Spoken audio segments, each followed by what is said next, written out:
तो ये क्वेश्चन करते हैं, particle of mass m charge q is in an electric and magnetic field. दोनों फील्ड्स दे रखे, इलेक्ट्रिक फील्ड भी एग्जिस्ट करती है इस रीजन में और मैग्नेटिक फील्ड भी एग्जिस्ट करती है। The charge particle is shifted from origin to the point x is equal to 1, y is equal to 1। तो ये कोऑर्डिनेट एक्सेस जो है वो इस तरह से बना लेते हैं, x, y और z। पार्टिकल को हम कहाँ से कहाँ लेके गए, ये 0 से हम 1, 1 तक लेकर के गए।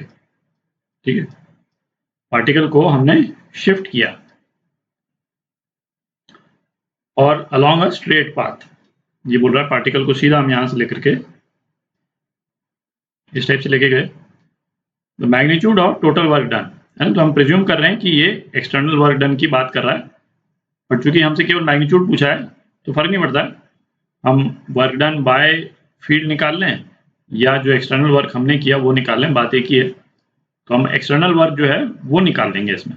ठीक है, अच्छा इसमें दो फील्ड्स दे रखी हैं, एक तो इलेक्ट्रिक फील्ड दे रखी है 2i प्लस 3j और एक मैग्नेटिक फील्ड दे रखी है 4j प्लस 6k।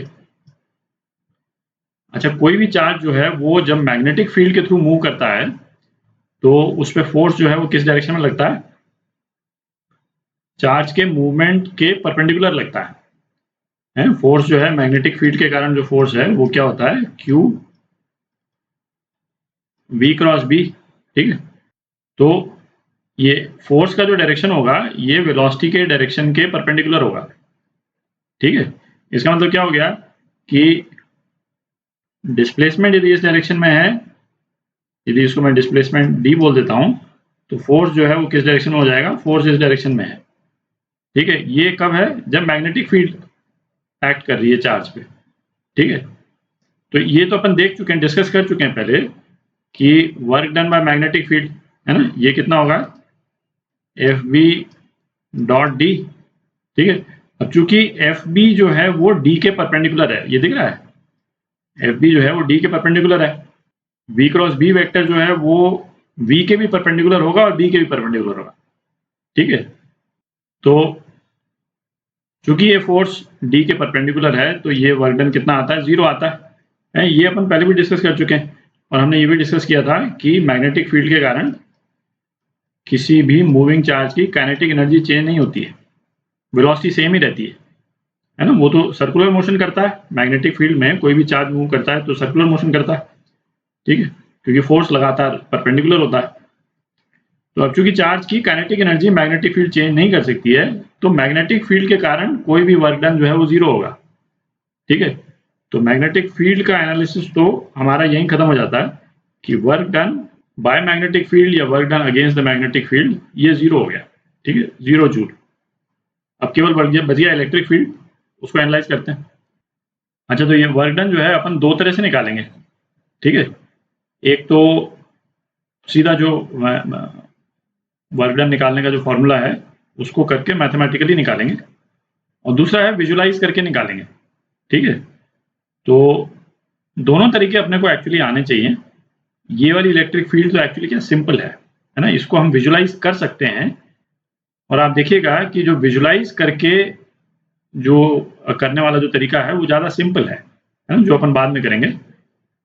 पर हम पहले वाले तरीके से क्यों कर रहे हैं, क्योंकि हर केस में जो है वो विजुलाइजेशन पॉसिबल नहीं होता है।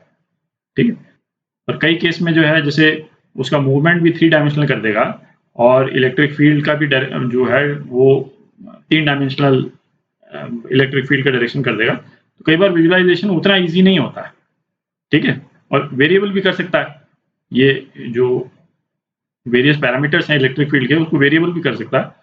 तो उसमें केवल है ना प्योर मैथमेटिकल वे से उसको करना बेटर रहता है। तो पहले प्योर मैथमेटिकल वे से करते हैं इसको। ये इलेक्ट्रिक फील्ड है, तो force due to electric field charge पे ये कितनी हो जाएगी, QE। तो ये हो गया Q 2i प्लस 3j। अच्छा, हमको work done due to external force निकालना है, तो एक्सटर्नल फोर्स हमको किस डायरेक्शन में लगाना पड़ेगा, इलेक्ट्रिक फील्ड के अपोजिट डायरेक्शन में लगाना पड़ेगा। ठीक है, तो ये कितना हो जाएगा, -Q 2i प्लस 3j। ठीक है, अच्छा, ये चार्ज जो है कहाँ से कहाँ तक गया? ये चार्ज ओरिजिन से 1 1 तक गया। तो ओरिजिन में इसका पोजीशन वेक्टर क्या था? 0 है ना, बेसिकली 0i प्लस 0j। और इसका फाइनल पोजीशन वेक्टर ये क्या हो गया? R2। इसका फाइनल पोजीशन वेक्टर हो गया i प्लस j। ठीक है ना, 1 1 है, i प्लस j। तो जो डिस्प्लेसमेंट वेक्टर है ये क्या हो गया? R2 माइनस R1, ये हो गया i plus j।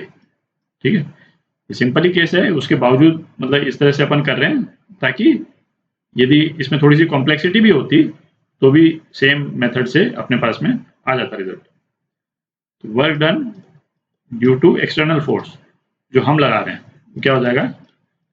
F external dot D, तो क्या हो गया? Minus Q 2i plus 3j dot i plus j। ठीक है, तो ये क्या आ गया? Minus Q i dot I 2 plus ये j डॉट j वाला जो कोएफिशिएंट है ये 3, तो माइनस 5q आ गया। ठीक है, तो इस माइनस का सिग्निफिकेंस क्या हुआ कि हम इलेक्ट्रिक फील्ड के डायरेक्शन में ही मूव कर रहे हैं। ठीक है, इलेक्ट्रिक फील्ड के अगेंस्ट नहीं मूव कर रहे, अगेंस्ट मूव करते तो ये पॉजिटिव आता। ठीक है, तो यही सिग्निफिकेंस है और अपने को तो केवल मैग्नीट्यूड निकालना था, तो अपना आंसर क्या हो जाएगा? 5q हो जाएगा।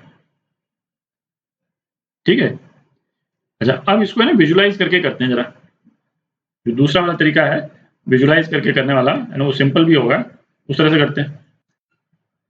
अच्छा, अब एक चीज देखें, जैसे इलेक्ट्रिक फील्ड जो दे रखा है इसके दो कंपोनेंट हैं, एक तो x कंपोनेंट है 2i, ठीक है, और एक जो है वो y डायरेक्शन वाला कंपोनेंट है 3j। और नेट इलेक्ट्रिक फील्ड जो है वो 2i प्लस 3j इस डायरेक्शन में है।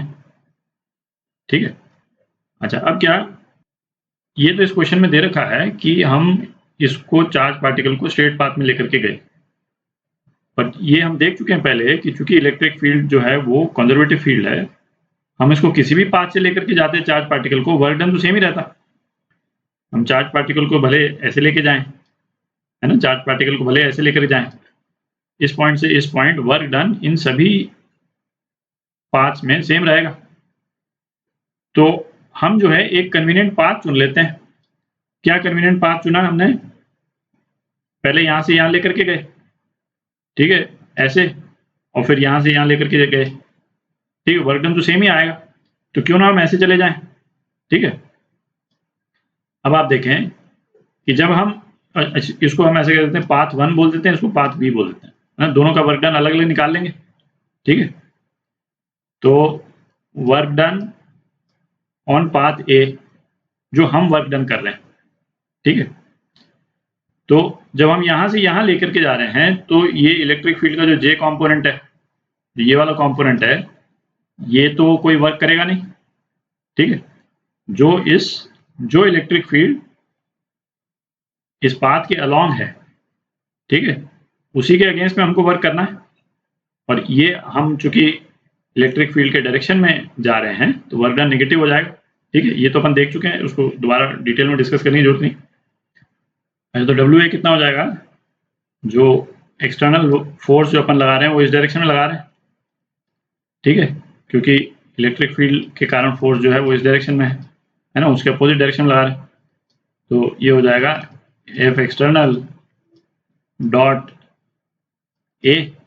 ठीक है, अच्छा, ए और एफ एक्सटर्नल के बीच में एंगल जो है वो 180 डिग्री है, तो एफ एक्सटर्नल ए कॉस 180। ठीक है, तो ये कितना आ गया? कॉस 180 की जगह माइनस, फिर क्यू ई एक्स इंटू ए। ठीक है, तो ये क्या आ गया? माइनस क्यू ई एक्स कितना है? 2 है, और ए कितना है? 1, तो माइनस 2q ये आ गया। ठीक है, अच्छा, फिर हम पार्टिकल को बी पाथ में लेके गए, और इस वाले केस में हमको एक्सटर्नल फोर्स इस डायरेक्शन में लगाना पड़ेगा, एफ एक्सटर्नल। ठीक है, और इलेक्ट्रिक फील्ड का फोर्स जो है वो इस डायरेक्शन में है, तो work done in path B, ये क्या हो जाएगा, एफ एक्सटर्नल डॉट बी, ठीक। तो ये कितना हो गया, F external B again cos 180, force और मूवमेंट 180 डिग्री का एंगल है बीच में, तो ये आ गया माइनस एफ एक्सटर्नल, है ना, क्यू ई वाई हो गया इस केस में, ई वाई जो है वो उसका मैग्नीट्यूड 3 है इंटू बी, ठीक है। तो ये कितना हो गया, माइनस क्यू ई वाई जो है वो 3 है और बी कितना है 1, माइनस 3 क्यू। तो टोटल एक्सटर्नल वर्क डन जो हमने किया वो कितना किया, W A plus W B minus 5Q, ठीक है। यही आंसर जो अपने पास में आया।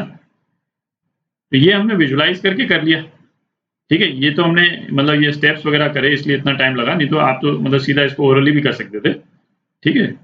तो पर अपने को ना दोनों तरीके आने चाहिए, जो पहले जो अपन ने तरीका किया वो भी और ये वाला भी, ठीक है।